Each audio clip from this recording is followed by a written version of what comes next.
Hello mga kakusina, maayong buntag. Karon magluto ta og bechamel na meat ang ato ang lutuon karon. So ang ato ang mga kailangan kay ang pasta na boiled na nako, tapos ang meat mao ni siya.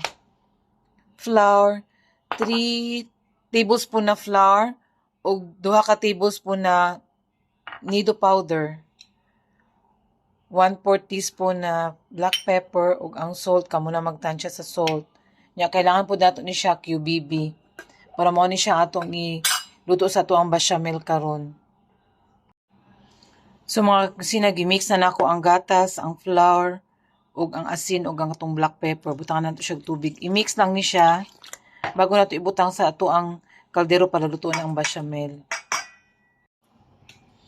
Mga kakusina gibutangan na ko na siya og 1 ka tablespoon na katong butter ghee. Pag matunaw na siya, ibutang na nato ato ang mix na katong bechamel, katong flour ug milk. So ingayon na ni siya mga kakusina o i-mix lang jud na siya hangtod na siya malapot. So pag maluto na atong bechamel, tapos silawan ninyo ang asin kung okay na siya.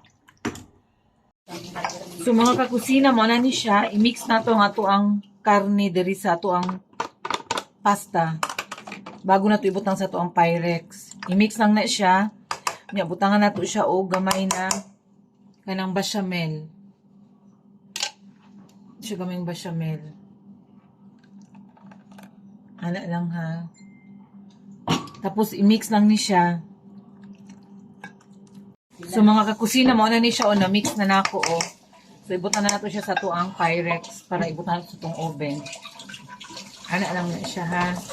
Nya pagkaman ibutang nato ang ato ang bechamel sa ibabaw. Kana lang na siya. So, ang ato anang bechamel.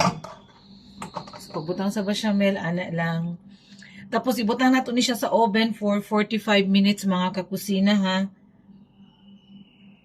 So, mao ni siya ang ato ang macaron na bechamel with meat. Kaya katong gibuhat ako sa una kay chicken man to. Lahi to siya na way. So karon mga kakusina, butangan nato siya og breadcrumbs sa ibabaw. Ana lang siya. Og hot sauce. Pagkuman, ibutan nato siya sa ato ang oven. So ready to butang na ni siya sa oven mga kakusina. Ready to.